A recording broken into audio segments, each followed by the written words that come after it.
Hi, my name is Erin. Today I will be talking about the Willow Project. More specifically, I'm going to talk about what the Willow Project is, its pros and cons, why so many people are interested in it and think that's a negative thing, and finally, I'm going to tell you how you could sign up for the petition if you would like to. First, I would like to talk about what the Willow Project actually is and what they are trying to attempt. The Willow Project is a massive and decade-long oil drilling venture on Alaska's North Slope. The Willow Project was suggested by CocoNoPhillips. The Willow Project's goal is to bolster Alaska's economy, strengthen national and energy security, and to strengthen communities on the North Slope and across the state.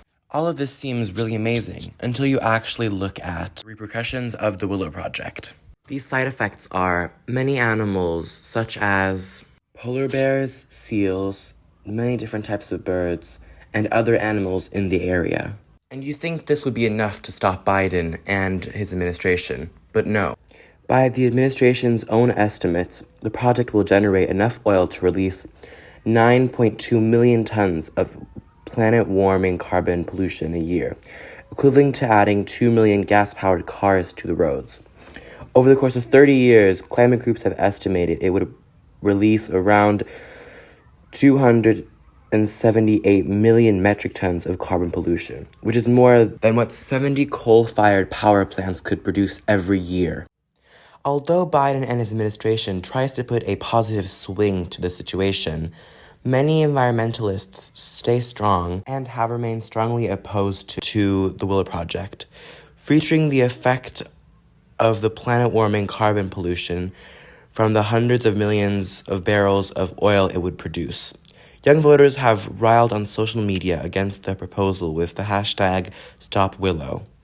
In posts, they have gained tens of millions of views. A petition to say no to the Willow Project on change.org has gotten more than 1.6 million signatures and continues to grow. Even though it seems like the world is against the Willow Project, surprisingly, a majority of the North Slope actually agree with the Willow Project and speak on what they have to lose if they do not go through with it. They also speak on how it would make their quality of life better and also how it would affect their communities and, quite frankly, their lives. Senators Lisa Murkowski and Dan Sullivan went on the media for a record-on-record media redundable to discuss the Willow Project and what it means for the North Slope. They also touched on what I just talked about and how a strong majority believe that it is the right choice. Many of you at home may be wondering, well, how can I help? How can I have an impact? Well, you can sign a petition at change.org. To sign this petition, you first have to go on Safari or Google or wherever you search and search the Willow Project petition. Then go on the one that is on change.org. Then you should press sign the petition. After you press that, you just have to fill out the form and your vote will count. There. Now that I've talked about and covered all of this, it is my turn to say my opinion. My opinion is that Joe Biden is truly just harming his own brand and the earth.